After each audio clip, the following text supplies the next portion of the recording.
Adam, it's game preview time. The Buffs heading out to West Virginia. My first time there. It's only the second time ever for the Buffs going to West Virginia. Have you ever been there? Did you go to the game in 2009? I was not there. No, I covered it. I had a freelance reporter covering that for me, That's Patrick right. Ridgel, Hmm. from your old uh, Yeah, Longmont Times Call stomping grounds there. But yeah, I'm excited. We flying into Pittsburgh. I've never been to Pennsylvania before. I wish Philadelphia was a little bit closer because that's always been yeah. a city that's been high on my bucket list to get to. But we'll get maybe we. My wife is coming out with me. She's going to do photography during the game, and we've got some time to kill on Sunday. So I think we're going to maybe do like a cruise on those rivers and just kind of try to take in Pittsburgh. But I've never been to West Virginia and Morgantown, so Yeah. I'm anxious. This is maybe the trip I was looking forward to the most, just because I hadn't been there before. Yeah. I've been to all the states, but like I've never seen a game in Morgantown. I've never been to Morgantown. I would have looked more forward to it if it was September and not November. But I am looking Yeah. forward to covering a game at a new stadium. You know, it's not like iconic like the horseshoe, things like that. But West Virginia's got a lot of history, and so I'm looking forward to seeing a game there. And I'm flying out on Thursday, and this will post on a Friday. But so by the time it posts, I'll be out there. But actually, going to take some time and go to the Pro Football Hall of Fame, which is only a couple hours away from Pittsburgh. So I've never been there, and looking to check that out. So it should be a fun trip, and we'll see how the Buffs handle it. But this is one, Adam, game wise, that even a week ago, I was saying, if the Buffs rebounded nicely against Arizona, I could see them going on a 3-game run. And even a week ago, I would have picked a win against West Virginia. Things changed, right? It hasn't. It really has not looked good for 2 weeks, and so I think this trip is way more interesting and scary for the Buffs than maybe it would have been, a couple weeks ago. Yeah, like you said, even a week ago, I think both of us are predicting Colorado to win this football game, and it is crazy how quickly things can change. Now, they can also change back quickly too, Yeah, if you've been paying attention to the Big 12. So that would be for the Colorado fan that right now is just so disgusted. They're like, I don't even really want to tune in on Saturday. I'd say, well, you might miss out on an entertaining football game, and there's some good storylines to get into, which we will in this preview. But it's Colorado couldn't possibly be more due, or they're just going to completely fold up the tent, and it's going to be miserable these last 3 weeks. And uh, Arizona kind of started to tell that story. We're going to see if there's a new chapter that's going to be written this season, or if this is just going to continue to trend in that same direction. yeah, and I think one of the big stories, well, that's the biggest story is, is this going to trend towards that, and the Buffs are just going to nosedive towards to the end of the season. The other big story, obviously, is Julian Lewis, getting his first start, the 5-star freshman quarterback that is supposed to be a senior in high school right now, graduated early and just turned 18 in the middle of September, and so very young, but came off the bench and looked solid against Arizona. Buff fans been waiting for this. I mean, he's got his own cup at Taco Bell. He's got a burger named after him at the sink. Buff fans been waiting for this for a long time, and I didn't know if we'd get to this point, but it just hasn't gone well for Caden Salter to the point that they really have no shot or no choice but to make this move, right? Yeah, Caden Salter forced their hand. We Yeah, talked about it after the game last Saturday. I felt that fumble was just like it was just you got to move on. You got to yeah, build for the future. And I know mathematically bowl eligibility is still there, but Caden Salter for a very long time, and I felt this way strongly, that he gave them the best chance to win, but the sample size kept getting bigger and bigger and yeah, bigger. And there was some good stuff in there, but there was some really frustrating stuff. And uh, you can't put him out there again. And yeah. you can't put Ryan Staub out there again. So maybe you do have to go back to Caden Salter if there's an injury to Juju, which you knock on wood that doesn't happen. Goodness gracious, man. Right alarm just keeps going off here. Uh, uh, That's not a new 5-star recruit committing, is it? no, I was gonna see if we could break some news while we're here. no. Where were we at? We're talking Juju. Yeah, Yeah, I I was encouraged though. I yeah, liked just kind of the body language that he played with, and Coach Prime said that he was more talkative. That's what they've been begging from these quarterbacks, Brian. They've been begging them. yeah, You have to step up, take leadership of this offense, and they have not done it to this point.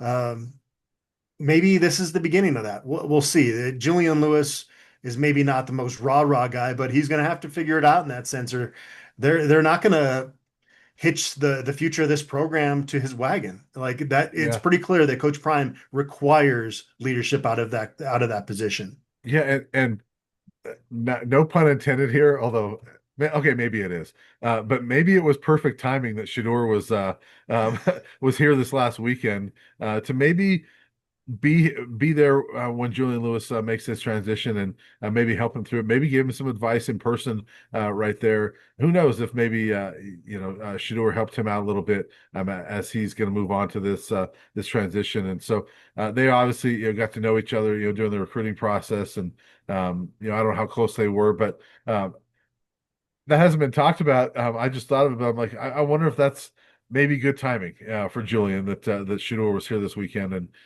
it can maybe help that out, help that transition a little bit. But it does seem like Julian's way more ready than he was a few weeks ago.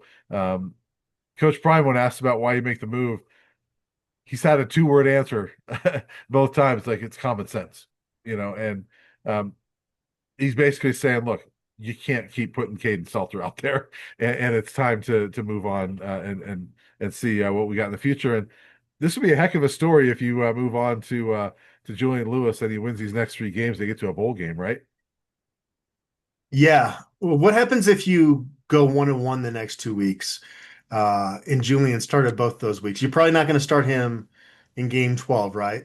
Would you go with Ryan Staub or Dominic Ponder at that point? Well, I think he did say after the game he hadn't had the conversation with Julian or his parents, about the red shirt. That conversation it has to have happened this week. And so maybe they're like, yeah, no, just go ahead. We're good. So I think he has said that I'm going to leave it up to the player. So we don't know. I guess it depends on what Julian wants. And I will say, and you and I have talked about this, I don't think it's ultimately going to matter. I think they're going to change that rule at some point, but it's not changed right now. So you have to consider it. But I guess I don't know how to answer that because I don't know what Julian wants. And I True. would guess Yeah. as a competitor, if they're 1-1 and Julian's playing fairly well, he's going to say, yeah, keep me going. Let's go. Okay. Yeah, though, I mean, this is as good a spot as you're going to find starting your first college game on the road because you're looking across the sideline. They've got a freshman quarterback as Yeah. well. This West Virginia team is maybe got a little mojo going, but we thought that was the case with Colorado after they beat Iowa State, and Yeah. now there was a bye week in there, and so maybe that was part of why they lost a lot of that momentum. But this is not a very good West Virginia team. Yeah. Um, we're not all familiar with that part of the country, but we're familiar with Rich Rodriguez. I'm curious, has he mellowed out at all since his days at Arizona? Because remember back in 23 when they kept having substitution issues and Charles Kelly looked like his head was going to explode? That was like Rich Rodriguez's entire tenure in Yeah. Tucson. He Oh, was very entertaining to watch on the sideline. he's got one of the best mad faces in coaching. I He mean, does. and just the shade of red he can turn, when he gets mad. I mean, he's entertaining. I don't know if Oh. he's mellowed or not. West Virginia fans would know because he's probably if he hasn't mellowed, he's probably been through a lot of those mad faces this season as they're also 3-6. Oh, it's just pure comedy, man. Yeah, Like they should just have like a TikTok account with just Rich Rodriguez faces yeah, during the just game. every week. He's a heck of a coach, but yeah, um, you know, he is entertaining to watch on the sidelines. I'm bringing the binoculars like usual, and I might look at Rich Rod a couple times to see how did he handle that play. Yeah. Well, credit to him. He's been kind of bouncing around. And it's a cool story because he played at West Virginia as a defensive back, got Yeah. his coaching career started there, and really had his most success as a head coach there in Morgantown, and then goes off to Michigan, and things are kind of rocky from there, but then goes out to what was it? Jacksonville State, right? Well, Arizona Another, first. well, yeah, Arizona. Yeah, Um, things were good at got fired Arizona. there. Yeah, then There was Jacksonville some State. controversial stuff that went down with kind of the way he ran things down in Tucson. So Yeah, that was kind of a rocky deal. But then yeah, goes out to Jacksonville State where Charles Kelly, who we just mentioned, is yeah, now the head coach and wins 9 games 3 years in a row. So good for him for yeah, getting back in the mix. I know at one point he had identified Colorado as a spot he really wanted to coach at, and this was right after his time at Michigan. yeah. And I think before Jacksonville State, I think he and Mike McIntyre worked together. They were the coordinators at Ole Miss, weren't they? Okay, I didn't know I that. think McIntyre was the defense coordinator, Rich Rod the offense coordinator. So yeah, he's been around a little bit, but he's a West Virginia guy. And he is entertaining. His post game, his post games are entertaining as well. And they had a heck of a win last week. They've been struggling. They've, for the most part this season, struggled to score against anybody. And last week, all of a sudden, they go down to Houston, who was 7-1, and they put 45 points on the board and win that game 45-35. So um, I don't know if that's an aberration or if they've suddenly got something that's clicked. I guess we're going to find out on Saturday. It's like the Big 12. It's like being at a craps table. You just Yeah. roll the dice and see what comes up, man. It's pretty crazy, the parody. It was kind of fun.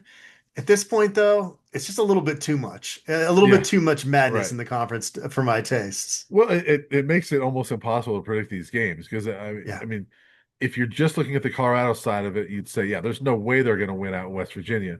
But then you look at West Virginia, like, there's no way they're winning two in a row, right? Because Yeah. they're not that good, and Yeah. they typically have been scoring, in the teens, and then they put 45. But they got a Colorado defense now that has given up 50 in the last 2 weeks. So I don't know how to predict this game because both these teams are bad enough that the other one could easily win. So I think this is a tough one to predict, and that's sort of the way the Big 12 has been. Even if you got the top teams, it's like, well, who wins this thing? I mean, a couple weeks ago, BYU goes out to Iowa State. This was right after the CU beats Iowa State, and I was like, yeah, Iowa State's not losing three in a row, and they come out really hot, get a big lead, and then just collapse, and BYU beats them going away. And so, who knows? This conference is very unpredictable. Yeah. And Arizona State's coming up next week, and apparently Jeff Sims is good at football all of a sudden. So it's That's just the like, that's the other one last week. I mean, like, there's no way Iowa State's going to lose to Jeff Sims and Arizona State in Ames, and then they do. yeah, So, who knows? yeah, yeah. I, So. I what do you think?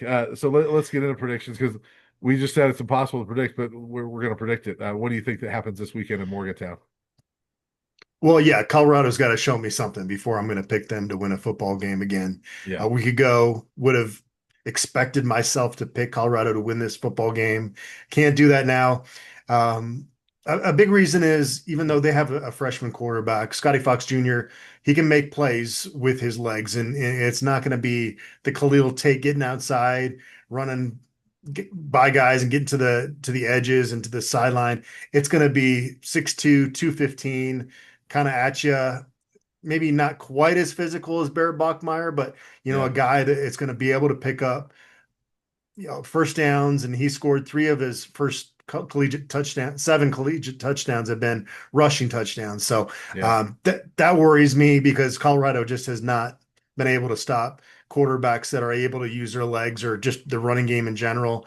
Um, Kind of like a Haynes King type, yeah, yeah, and good Haynes comparison. ran Not all not as over him. not as Yeah, savvy at this point, yeah. so you're not as scared about him. But they're going to be at home, and they got a little mojo going.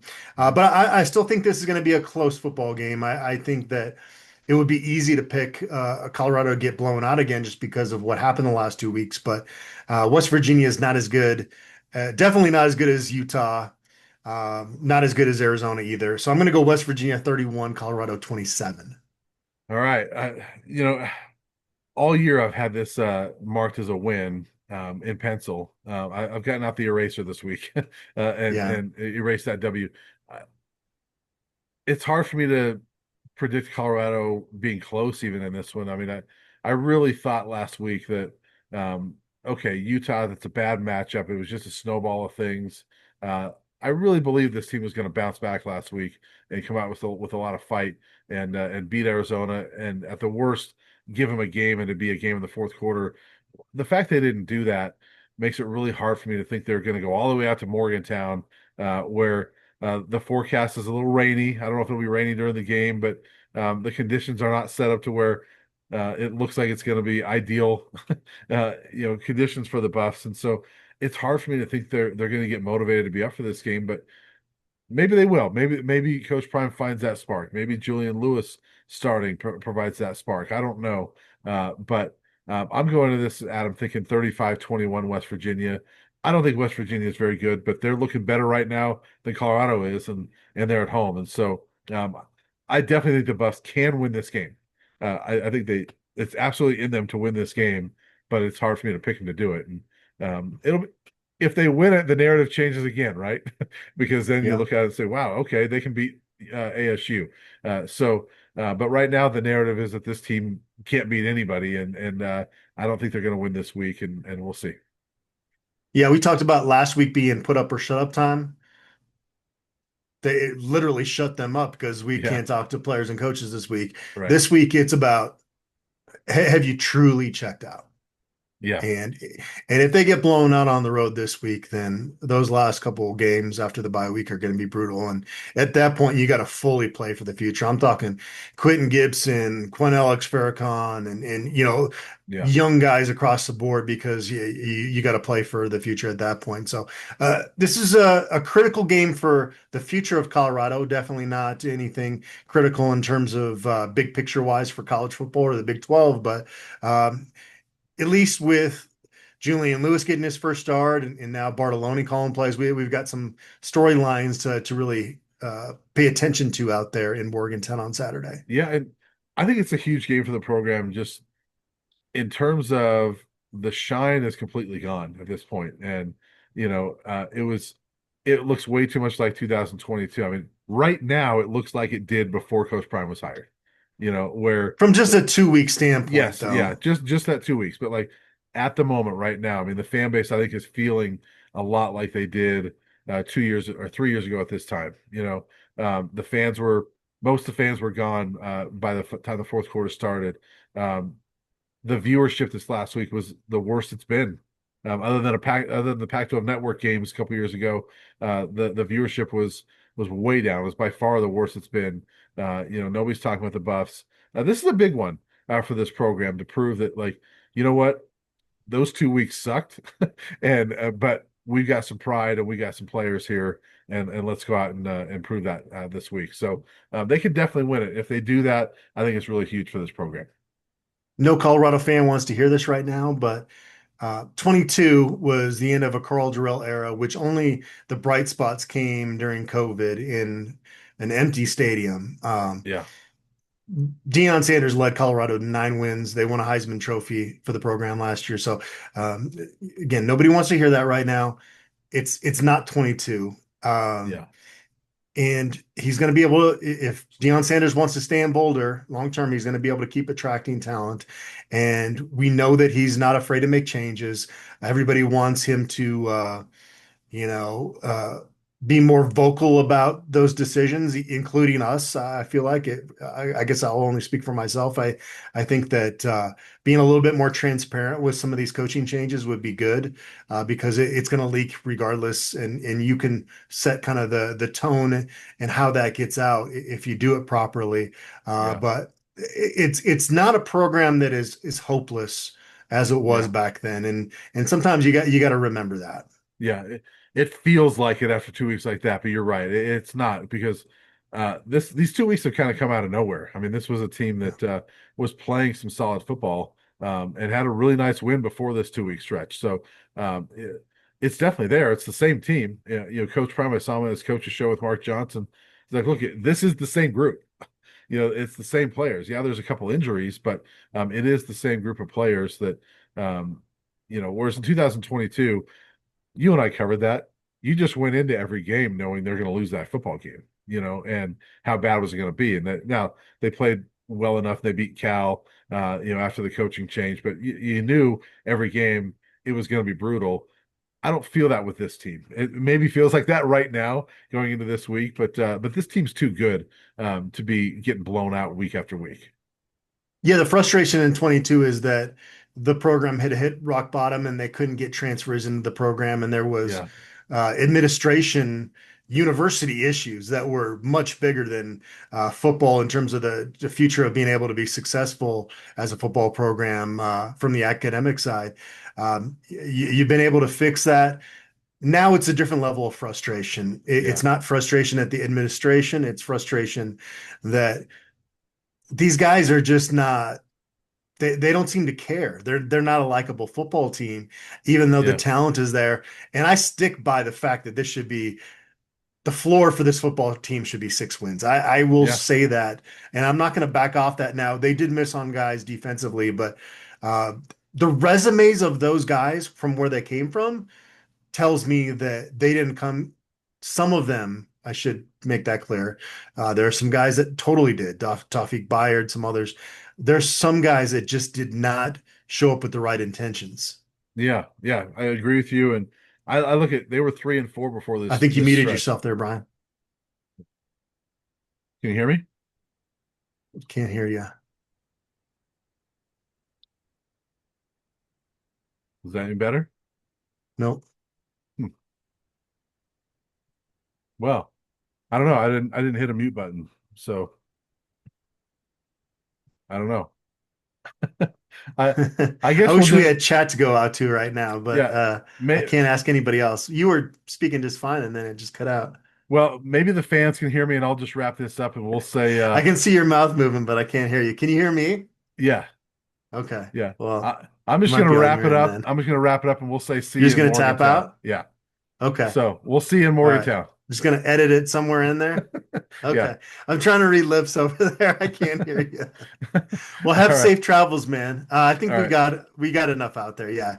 We don't have to get into the whole administration stuff, I guess. That was pretty deep we were going down. But safe travels out there, man. Enjoyed the I can't wait to hear about the Hall of Fame. We'll see you out in whatever that town is. I would ask you what it is, Yeah, but Canton, I wouldn't hear Ohio. what Yeah. Alexander? Awesome. No, no, No, no, no. don't worry about it. See you All later. right. Safe travels, man. We'll see you.